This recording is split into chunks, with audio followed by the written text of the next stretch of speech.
Okay, you're listening to the John Telford Detroit Show, which we already recorded today, but apparently somebody again sabotaged us. I don't know if they're trying to sabotage me or if it's a glitch in the system or what. But I've got Denzel McCampbell, who's running for city clerk, that I'm interviewing right now today, and Dr. Sunanda Corrado, who is my co-host on this show, is also going to be helping me conduct this interview. We already conducted it, but what happened was the same thing that happened last week.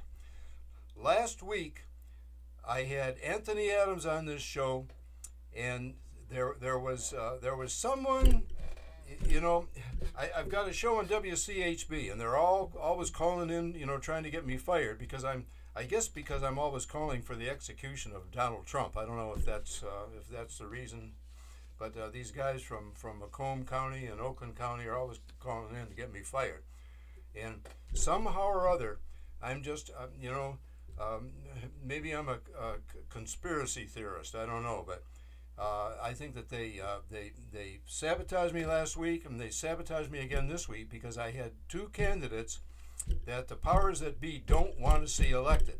They don't want to see Anthony Adams elected because he's got a program and a platform that is better for grassroots Detroiters than the current mayor does, who also happens to be a friend of mine. But I voted for Anthony Adams, and now we've got Denzel McCampbell here on the show, and he is running for city clerk against a very crooked city clerk. Oh, and Dr. Sunanda Samadar Corrado has just come back into the studio, and she's going to help me conduct this interview, which we are reconducting because I'm sorry. I think someone has tried to sabotage this interview. I don't know if it's because of my stance all the time, you know, trying to get the ex-president placed in the gas chamber where he belongs. Can we reread his endorsements, because we won't have the full if time. I can find them, we can. 30 minutes, you know, I piled all this stuff in here, and I don't know where it's at now. Oh shoot! Yeah. Oh, here I found it. Okay. He's got more endorsements than the incumbent. Yeah, I'm gonna read them right now. You know, we have got Denzel McCampbell in the studio right now, and he's running for city clerk. And by Tuesday, November the 2nd, turn in or mail in. Do not mail in your mail-in ballots. That's one of those pieces of wisdom that Mr. McCampbell left us with at the end of the interview. He's got it on here. Yeah. Oh yeah, that was an older piece. Do not mail in your mail-in ballots at this point. Please drop them off. Yeah. They will not be received in time. Okay, well, Denzel will be a city clerk you can count on. These are some of the things that Denzel will do.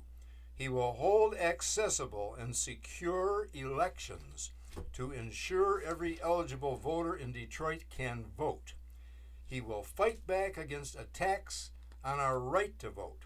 He will increase civic engagement and education to involve young people and increase voter turnout. He will increase transparency, which is badly needed in our city government. And Denzel McCampbell is a Detroit native. East Sider. Living near Rouge Park. No, it's a West Sider. Living near Rouge Park. Born on the East Side, yeah. Born on the, yeah.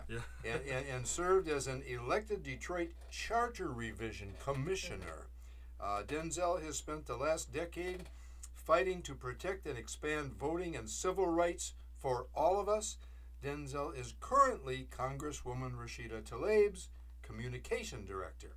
He also serves on the board of directors for the Sugar Law Center and the Mary Turner Center for Advocacy. And here are some of his endorsements. And it keeps growing. This is just what's in print. Yeah, and it's going to keep growing. You know, he's endorsed by, of course, by Congresswoman Rashida Tlaib. He's endorsed by State Senator Stephanie Chang. He's endorsed by State Senator Adam Hollier. He's endorsed by State Representative Abraham Ayash. He's endorsed by Councilwoman Raquel Castaneda Lopez.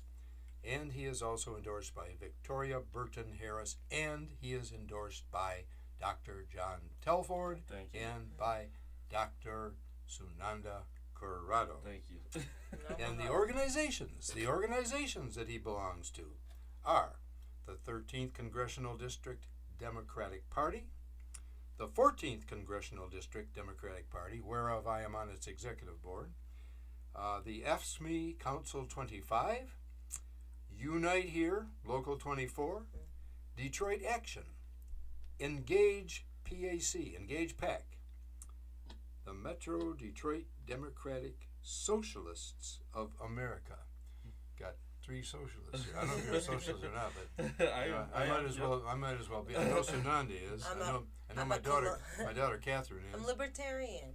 My ex-wife Gina Telford is. You know, got a bunch of. You're a libertarian or you're a socialist? No, hell no. No, you're not a Government. Do not expect government to do anything for you can't do for yourself. Oh, okay. Okay. Including our education, Yeah, but you can do for yourself and still be a socialist, can't you? Oh, but that's not me. I'm a libertarian. I'm a colored libertarian. All right. Okay. Different kind. Third party, labor. Actually, let's face it. I'm a Democrat, you know, but I'm a socialist Democrat or a democratic socialist. I don't know what I am. Anyway, I'm a Marxist. Let's face it. You know, I always have been. But also, let's see. We're talking about organizations. Michigan Liberation endorses Denzel McCampbell for Detroit City Clerk. So does We the People Action Fund endorse him, and Working Families Party endorse him. So Denzel, welcome again for the second time today. Thank you. To the John Telford Detroit Show on WJZZ Double the trouble. Cool TV. now, I don't know if we have to do commercials again. Oh, we don't have to do any commercials this time. Did he say we don't have to do commercials? He said 35, 40-minute spot. We're going to keep it tight. So let's start with the first question we actually asked you because it's very pertinent. With all this endorsement, with all these years of service, being integrated into so many parts of Detroit and its evolution, why city council? Why city clerk? You can run for just about any office you want to. Absolutely. You know, I want to be intentional. I want to be intentional about what I do in life, right? I got my start. I graduated from Michigan State University, and immediately I ran Senator's Change's first campaign for state rep in 2014. And right after that, I started organizing around voting rights and election protection. So this meant when people were having experience that, you know, folks have seen long lines, folks in Detroit may have gone and they've been told that they need their ID. You actually don't need your ID to vote. You can sign an affidavit. I would be one of the people, whether it be myself or helping to recruit folks to deploy out to make sure that eligible voters actually voted, right? Actually voted a regular ballot. So I've always been involved in protecting voting rights and making sure people can make their voices heard at the ballot box. And you're going to these extraordinary lengths because we're at a crisis in terms of voter turnout, right? Absolutely. Like people might say, why are you chasing down people who don't care? Could you tell us where our turnout is right now? Yes, our turnout right now in our last election was 14% in the city of Detroit. That's abominable, totally abominable. And that was the second lowest in Wayne County. Wow. But just behind Highland Park, who didn't have as much as we had on our ballot, right? And when you look and you know, there was communities that had over 20%, which is still low, but you know, if you think about it's a quarter, like, right? And so that's why I'm running for Detroit City Clerk, because we deserve better out of the city clerk's office. I've ran a $30 million project across 8 states, right? Including Michigan, on voter education and pushing back against election disinformation. And we need a city clerk who will be proactive in engaging people and making sure that we get information out on time. You know, this is a city clerk's office that was sued last year by the ACLU because they did not get 70,000 absentee ballots out on time. They were just sitting on it. It was just sitting in the office. And that's disenfranchisement, right? So disenfranchisement should not be coming from our city. That's the last place that it should be coming from. But yet we continue to see issues. Polling locations not open up on time. Absentee ballots not arriving on time. People not getting the information that they need. I talked to seniors in senior homes who vote in every election. They said, well, I didn't even know there was an election coming up until I went out and saw that there was a yard sign outside. Oh, wow. Like, we can't be dependent on yard signs. This is the job of the city clerk's office. Right. And that's why I'm running, because we deserve more. 14% is abysmal, and it's not the fault of Detroiters. It's not, and I want to make that clear. is not the fault of Detroiters. Folks want the tools to be engaged. Folks need the education to make an informed decision, and that's why I'm running for Detroit City Clerk. So I'm working across 8 states on issues of education. Education and voting. What is specific to Detroit, and what are the larger national issues that are affecting Detroit voting? Absolutely. In Detroit, what I tell folks is that we aren't even doing the bare minimum of what it costs for when we talk about election administration and education. You know, we shouldn't have polling locations not open on time, and we also in August of 2021 saw locations that had the wrong times listed on the signs, and why that's an issue is that if you have folks who are working multiple jobs and they see that the time closed, that the polling location closes at 6 and they get off at 6, they're gonna feel they're not able to vote. But polling locations open until 8. They're open from 7 a.m. to 8 p.m. on election day. So in Detroit, we're missing the mark on the bare minimum, the basics that are needed around election administration, and we need to fix those. But when you look nationally, we continue to see voting rights attacks across the board.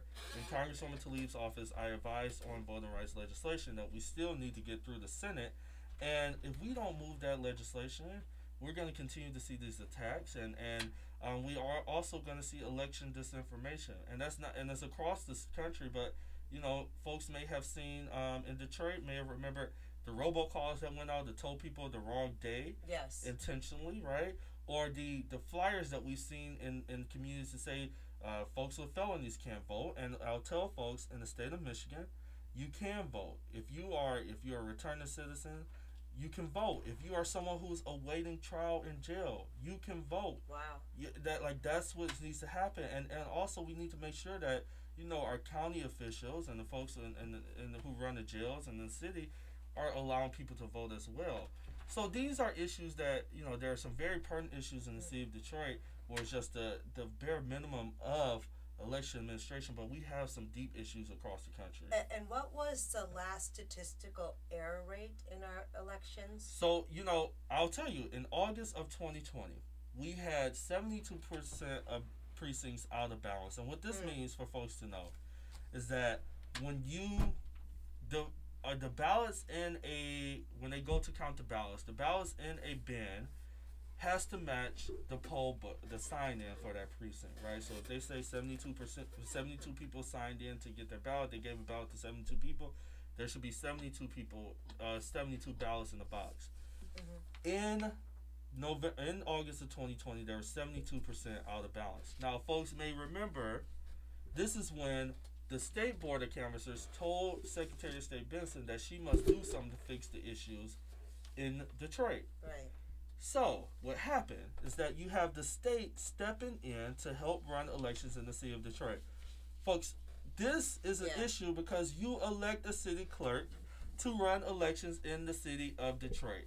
And instead, they called it a partnership. Yeah. But you had the state helping to run elections in the city of Detroit. So the numbers did improve, but they shouldn't have gotten to a place that you don't need the state to run our elections. So then we go through another trapdoor. We go from the 72% error rate to and bet all of this to a lack of transparency now. Now you got maybe more people out there, but the disinvestment and the disinformation, and now the lack of transparency from city clerk. What should the city clerk be doing to prepare us for elections? When folks may have seen on their ballots proposals, there's 3 proposals, R, E, and S. I've gotten multiple calls from folks saying, can you please explain just what these are about? Yes. Right, and we should be at the bare minimum. What I would like to do as a Detroit City Clerk, before you're getting an absentee or coming with your absentee, having an FAQ that says, here are the positions on your ballot, here is what the positions are. And we can find, the state constitution or the city charter has a description on these positions. That's factual information. Here's what they do. The proposals, here's what will happen with the proposal. If yes, it will, for proposal R, for example. If yes, it would create a reparation task force. If no task force will be created, right? Very simple terms, factual information. That's not happening. And what happens is that folks, if they see a ballot that they don't understand, they may not vote. Right. And that's disenfranchisement, right? It is disenfranchisement. Yes. Because you don't want to. And Denzel, I got to tell you, I'm really, really impressed with your involvement with education and with youth. And you talk about Proposal R, reparations. I voted for Proposal R. I can tell you a lot about reparation. When I was writing for the Oakland Press, I called for reparations one time, and I got more hate mail on that one. Some of the things that could be printed were, if Telford wants reparations, let him pay for them himself. But reparations, the reparations we need are the state needs to pay us back that $3.5 billion that they stole and misspent of our education money that they stole from the schools. They've got to pay that money back, and we need to have a forensic audit. And I want to get this in again. This is the second time we've done this show because there was a sabotage the first time. The question at the education forum at the Samaritan Center last Friday that Dr. Telford is responding to is, how would we fund reparations? Certainly not from our taxes.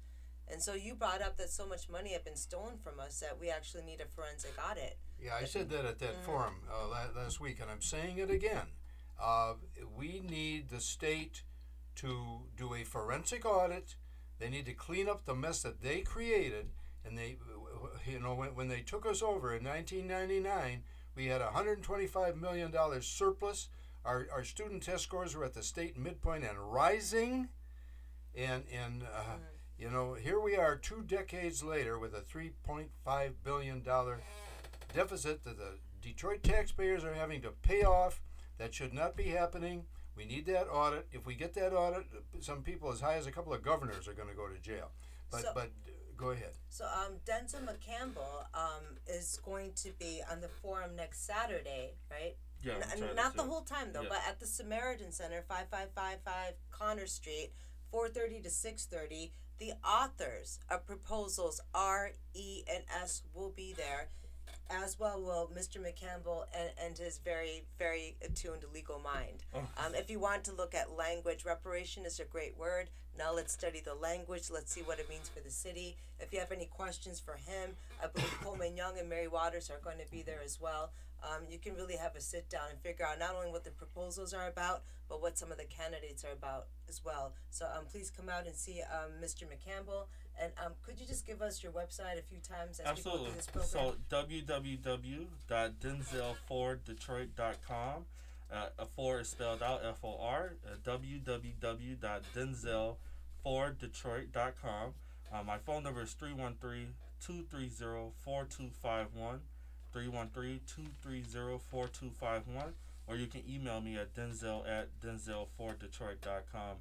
And just to touch on Proposal R, as we're talking about reparations, if Proposal R passes and there is a task force established, I want folks to know that there's going to have to be really a need for, as soon as the city council starts to work on forming that task force and the scope and view, we're going to have to be sure to press them that this is a reparation task force, one that looks at definitely the city of Detroit's role in slavery and systemic racism, but not only, as we think about decades before, centuries before, but even now. And as you all talked about the funding for schools, even in the role of actors that were in the city government, even in the role of emergency managers with the city government and the school district.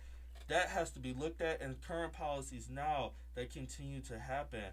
And I also hope they will look at, and this may not be in a form of a monetary or asset reparation, but I hope they start to look at how policies need to change. And for example, as we think about, development that's happening, right? And strategic neighborhoods, and make sure that that's not a form of redlining and choosing certain neighborhoods over others as well. I was fascinated because you got such a great perspective. Could you tell me kind of what you were talking to us after the show previously about what the difference in policy would be between, say, reparation and affirmative action?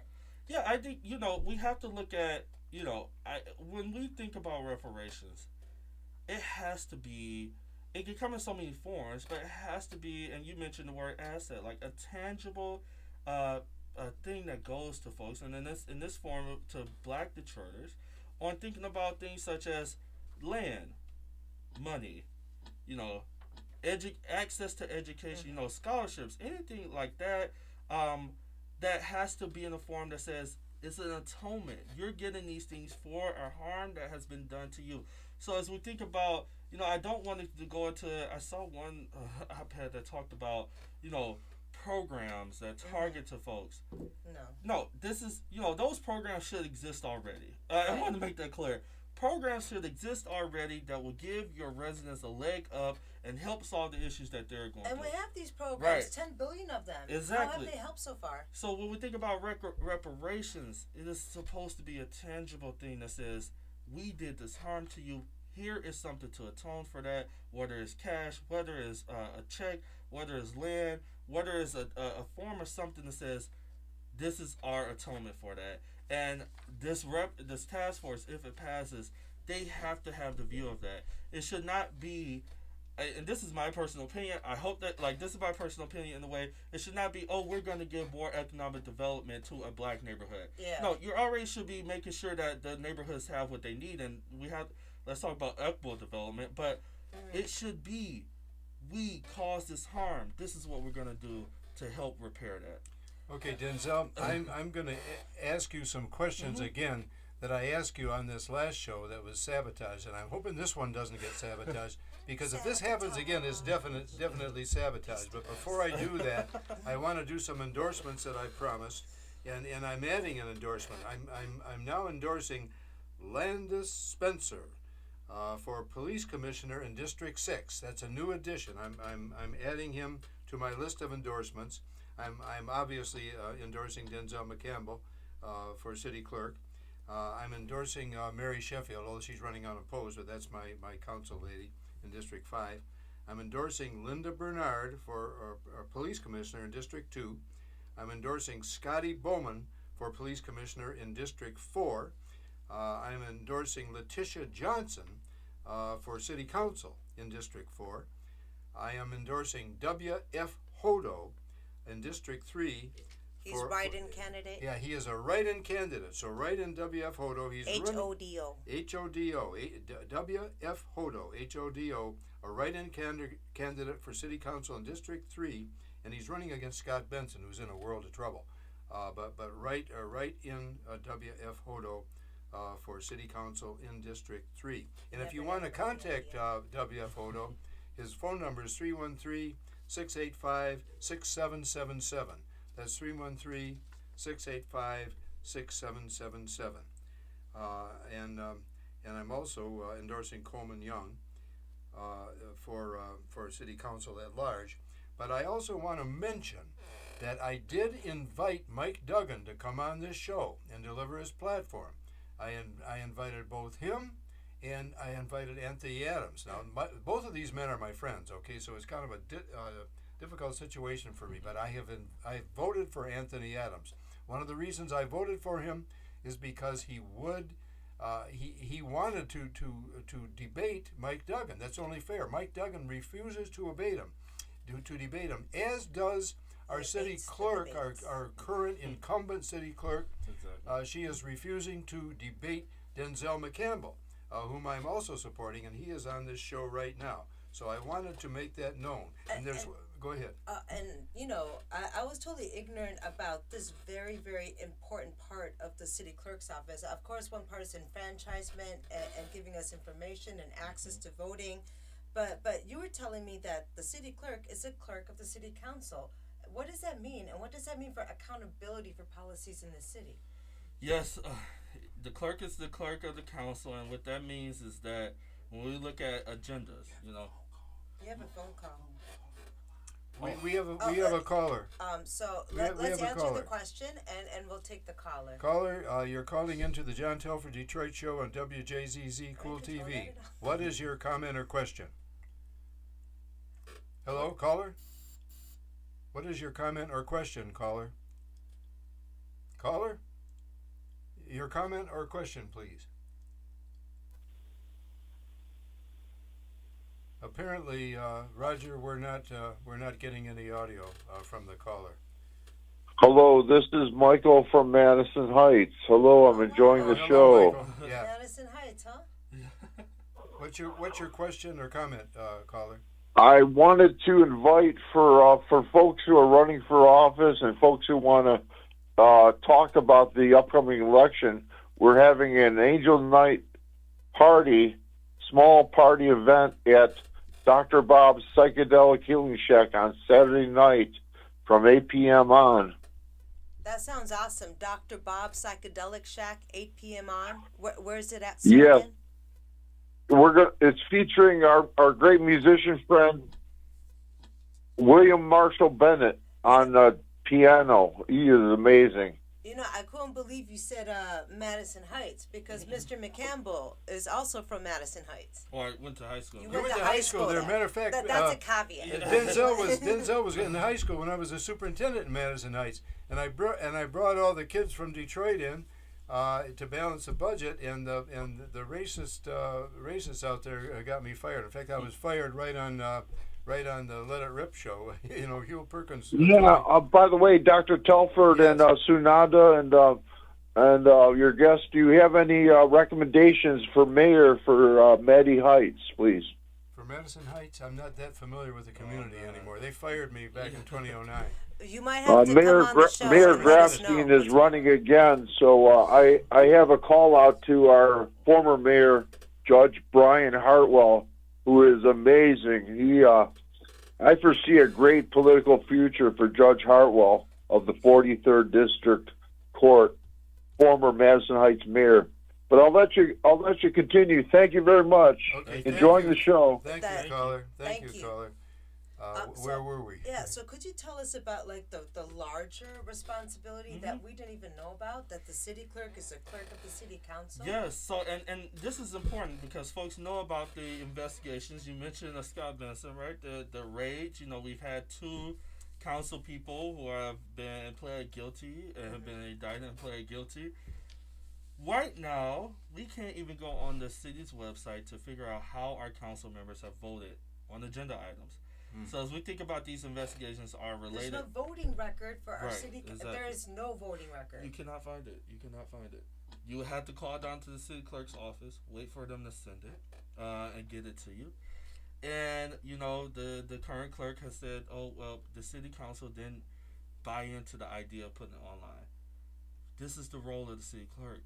You know, of course, the city council that has now, you know, what is that? 4 members under investigation would not want to, or either 4 members under investigation or indicted and convicted wouldn't want increased transparency for accountability. But this is the role of the city clerk. So my commitment is to make sure that we're getting those minutes and votes online in a timely fashion, so folks can have the information, the transparency, so that we can hold our city council accountable. What I'll tell you is that there was an op-ed published by a group, the Detroit Documenters, who actually take time to volunteer out to sit in city council meetings, and you know there's hours. That's a horrible responsibility. That is hours of noting what's going on the votes, and they also want to connect with the clerks to make sure they have an accurate account, and they're also having trouble getting information. And you can read that it was a op-ed published in the Detroit Free Press. So we have to increase this transparency. We have to make sure that that information is at folks' fingertips, but not only online. I want to make sure that, you know, if someone calls down to the office, we immediately mail it out, or we immediately fax it out, or emailed it to them as well, because, you know, we have to make sure we have that accountability as well in our city. My question is that incompetence or lack of transparency deliberate? That's my. Hello, welcome. What, we got another caller? Hello. Hello. Hi, Hello. welcome to Hello, the John caller. Telford I have a Detroit Show. question for Dr. Telford and the candidate. What exactly is the complaint or the indictment against the city clerk, Winfrey? I'll let Denzel answer that. Absolutely, and thank you, sir, for calling in. You know, I look at the overall. When we have a city that our turnout is 14%. So our city clerk is under indictment. No, I No, think no, he no, meant no. why is the reason I'm running Yeah, against. why is he Oh, running all right. against her? Okay. Yeah. So when we look, misunderstood. I already attacked her at WCHB. She's crooked as a $3 bill. But anyway, go ahead. when we look at the 14% turnout, for me, that is a result of a couple of things. One, we don't have a lot of information about what's going on in this election. And so if you're a voter in the city of Detroit, you probably got in the Election Connection newsletter just last week. But absentee ballots have been out since the end of September. Yeah. So when we're asking people to vote and we're not giving the information that is needed to make an informed decision, we're not allowing folks to be informed decision makers in our city government. When you look at the fact that in August of 2020, we had 73% of our precincts out of balance, therefore not recountable.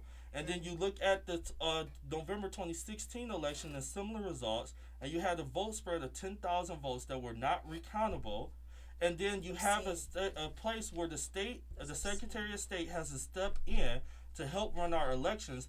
We vote for a city clerk to ensure that we have representation an election administrator that will carry out the duty that is needed. We should not need help from the state of Michigan to do so. When you look at the fact that we don't have engagement in our schools with young folks, so they don't have the information to be civically involved.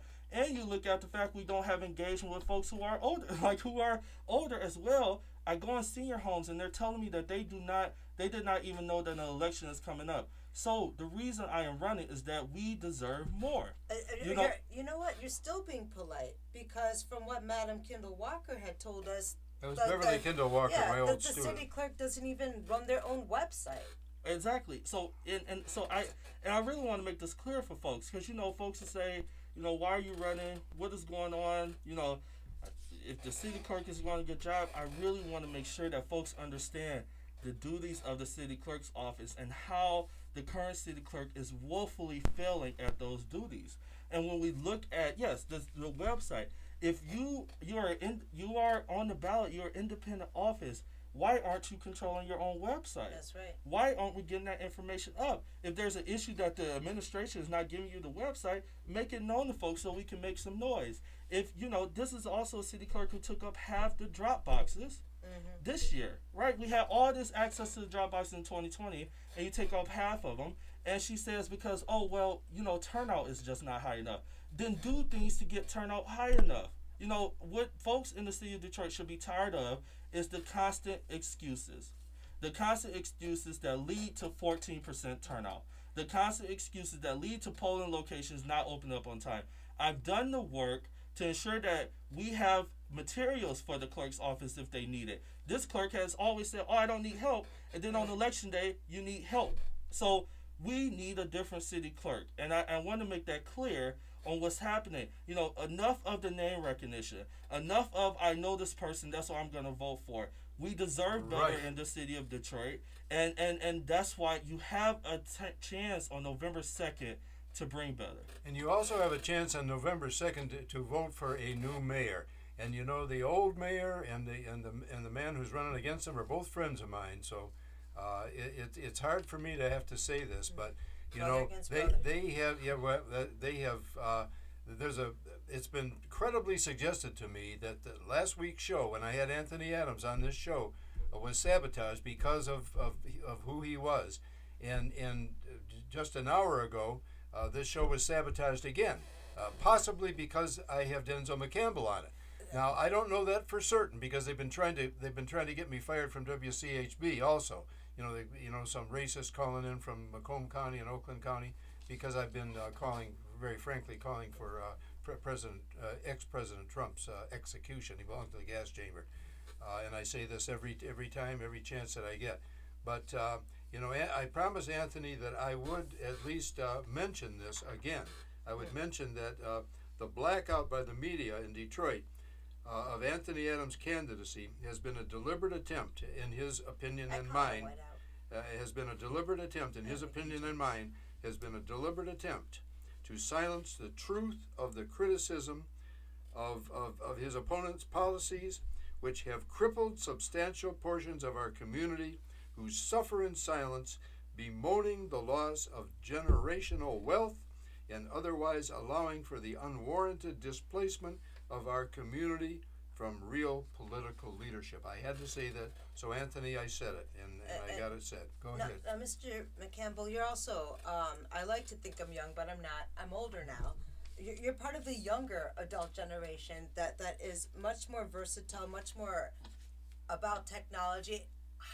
What is your idea about where we're at with tech and apps at the clerk's office? Are they considering issues like digital justice or technological alienation that's happening to a lot of our people? We know we can't use half of our drop boxes. We know we're going towards apps.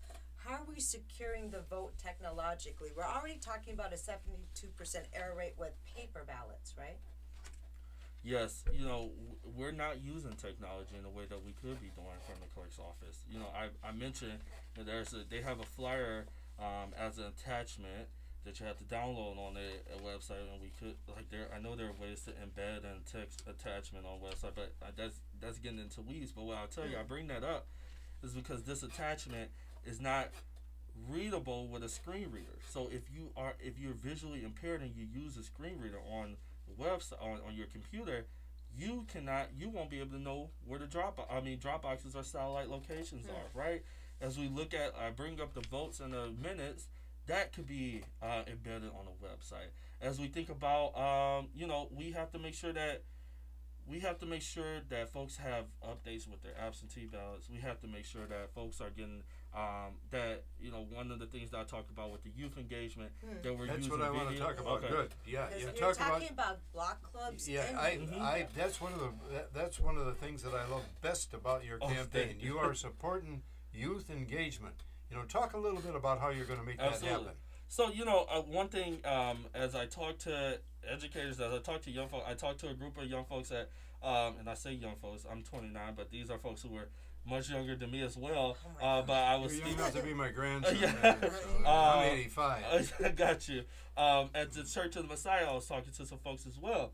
And, they told me we need information. We need to be engaged about the topics that we care about, right? And what I want to do is to create a education advisory committee in the city clerk's office. This will have educators.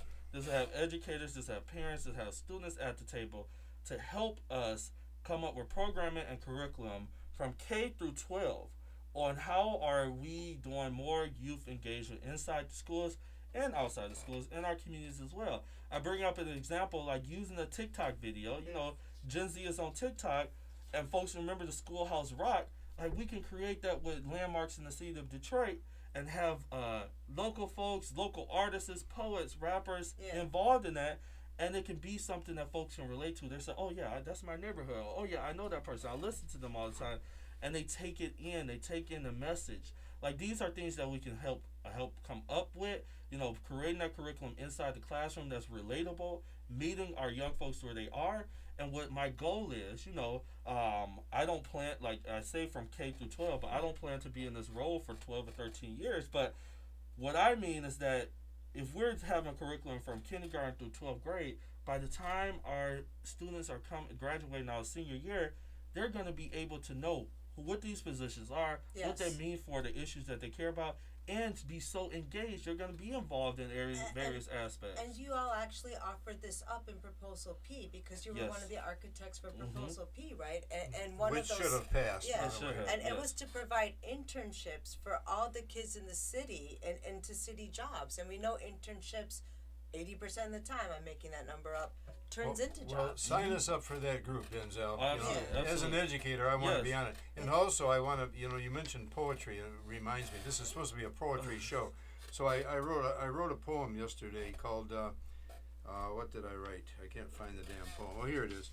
The dirty, damned retrumplicans. I gotta do this poem. Those dirty retrumplicans dodge subpoenas. Let's take them forthwith to the cleaners. They've endeavored to make mockery of our precious dear democracy. That Bannon fascist is the dirtiest. Indeed, he's crass and most discourteous. So we'll hope that Garland nails him and then ultimately jails him. Because let us pray that Attorney General Merrick Garland will put this guy behind bars for his entire thieving life. Okay? Now, Go ahead. so at the beginning of you were talking about identifying the most vulnerable, and in that sense, the most apathetic voters, the ones that it's hard to get out.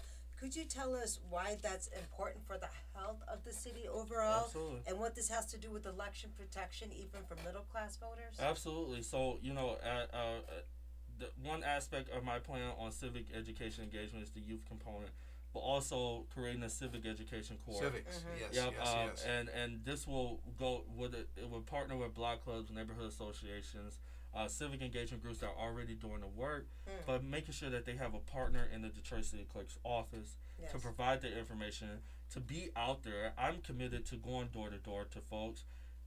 And it's not just the typical voters. That's not what I'm talking about. To every Detroiter, to ask simply the question of what issues are important to you, and to have a conversation about those issues and connecting the dots on all levels of government on how those issues show up. For example, if you have a young family that's talking about recreation, to say, the city council and mayor's office control the recreation's budget. Here's your city council's members' numbers. Here's the mayor's office numbers. Here's how you can engage them. Not telling them which way to feel, but here's the information on how you can engage your elected officials. And starting to have that conversation. If you like the way things are going, you can keep them in an election. You can vote for them. If you don't like the way things are going, here's a way that you can hold them accountable at the ballot box as well. Which is why we need their voting records. Is that right? And exactly, we need the voting records so they can see, right? And what we're doing there is that we're giving folks, the agencies, the tools to activate their own agency for change. We're not telling them which way they should feel, but we're saying, I hear you, listening, right? Especially for the folks who are very empathetic of voting, to say, I hear you on that. Because you feel, if you really listen to folks, they're going to tell you, I'm not voting because nothing's going to change. Or I'm not voting because someone comes around and I never hear from them again. When you hear that, to say, well, here's their number, call them and let them know you haven't heard from them. They will. Right? And they'll say, oh, yeah, I'll do that, right? Yeah. Because they actually do care, but they also don't, they feel like their time is being wasted. So my goal is to say, no, you're not wasting your time. We can take actions to ensure that you have officials that are actually listening to you and acting on your behalf, right? So that's my way of reaching those folks, meeting them where they are, going door to door. Also, what I love to do is create forums and assemblies where folks who are activated on issues can come together and just talk to folks, have conversation about the issues that are impacting our communities, and come up with solutions. So you're saying this isn't apathy, this is frustration from being disaffected. Absolutely. Being pushed out. So Absolutely. This is a manufactured 14%. And the crisis happens that in the big elections, they have all the boxes out because they want us to vote on the national. Yes. But the little elections are where our city counts. Exactly. And when we think about, the folks, I always tell folks, it's like, we cannot write off people who aren't voting. And I know, I really understand the folks who vote all the time, folks who have been involved in the voting rights movement, the civil rights movement. And we have, our family that have been involved in that. I understand the frustration when we see the low voter turnout, but what I would challenge folks to say, to take a look before we blame folks for sitting out. Yeah. Let's make sure we're covering every aspect. And did we meet those folks where they are? Did we provide them with the tools to be engaged? What are they actually seeing when there's go on? information telling felons that they can't vote, I would think that exactly the opposite is happening, that voter suppression and oppression is happening, and whether the city clerk is responsible for that or not, they're not doing anything to mitigate the misinformation. So let's cross all those boxes out. Yeah. And I will guarantee folks, when you're meeting folks where they are, when you're making sure that folks, if you're formerly incarcerated, or if you're like the thing about it in the state of Michigan, you can vote if you are the only way you cannot vote is if you are currently serving out a sentence in jail or in prison. But if you're in jail or I want you to continue talking, but I want to know, do we still have an audience? Because I see a red light. So does this mean we're off the air, which is fine with me, but then we're not talking? It means we got 5 more minutes, and I want to support your support of civic education. because that's what I tried to do when I was superintendent. I want to put the civics class back into the senior curriculum. I was unable to do that, for a whole variety of reasons, not the least of which I got fired, by Roy Roberts. But we are sitting here interviewing Denzel McCampbell, who's running for city clerk. And Denzel, do you have any final words about the biggest problems that the current office faces? And I just want to tell you, I want to run for let city him do it. clerk. Let him do it. We're almost out of time. I'll say, and I'm glad to hear you say that, because when I sought out to run for city clerk, I know it's a position that people don't think about often, right? Mayor, city council, that's the marquee races. But what I'll put forth to folks, and it goes into the question about the biggest issues. Folks, the city clerk is our chief election administrator in the city of Detroit, right? We have a situation where our turnout continues to decline. Folks came out and voted during 2020, the November 2020 election. Record turnout many places across the country, but we didn't have record turnout in the city of Detroit. And it wasn't because folks didn't care. People know what's going on, but it's like we're not reaching out to the people in a right way. So what the biggest problems that I'm seeing as we relate to the 14% turnout is, the election administration of not getting our polling locations open in time, not getting absentee ballots out on time, not getting people the information that they need early and often, not using technology in the best way to meet people where they are.